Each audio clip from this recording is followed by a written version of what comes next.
The more you think deeply, the more alone you feel. And it's not in your head. Society doesn't just ignore deep thinkers, it actively pushes them away.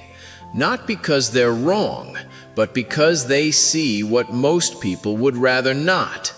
The mirror effect. Psychologists call it the mirror effect. When you're around someone intellectually ahead of you, they don't just share new ideas, they reflect your blind spots. And the human brain? It doesn't respond with curiosity, it responds with threat. fMRI studies show that when people feel intellectually outmatched, the amygdala activates like they're facing physical danger. Why? Because for most of human history, survival didn't come from being the smartest in the room. It came from fitting in. Standing out meant exile, and exile meant death.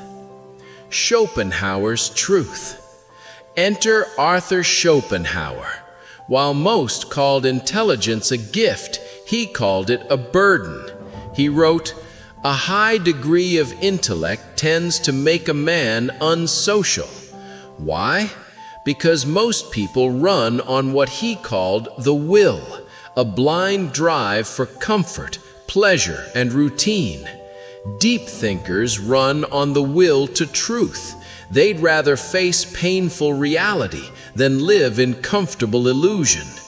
Schopenhauer didn't romanticize loneliness, he reframed it. He said, "Solitude is the lot of all great spirits, not as punishment, as privilege." The more you understand, the less you can ignore. The more clearly you see human nature, the harder it is to pretend small talk matters. He believed ignorance, not wisdom, was the real shortcut to happiness, and history proves him right. The pattern repeats. Socrates was sentenced to death for asking questions. Galileo lived under house arrest for stating facts. Tesla died broke while others patented his ideas. Turing saved millions, then was chemically castrated by the country he served. Society doesn't reject genius because it's wrong. It rejects it because it's right too soon. Today, it's just packaged differently.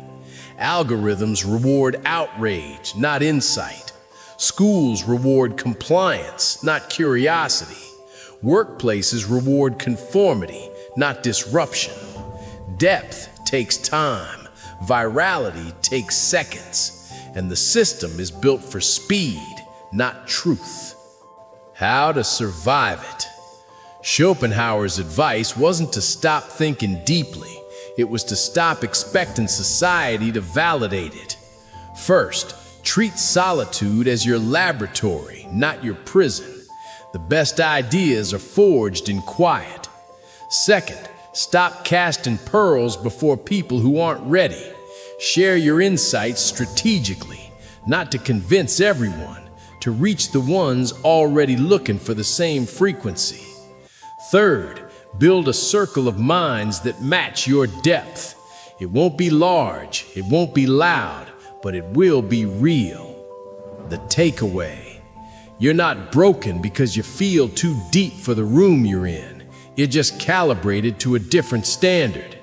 The world doesn't need you to dumb yourself down. It needs you to stay sharp, stay quiet when necessary, and speak only when it matters. Schopenhauer knew intelligence isolates, but it also liberates. It costs you comfort. It pays you in clarity.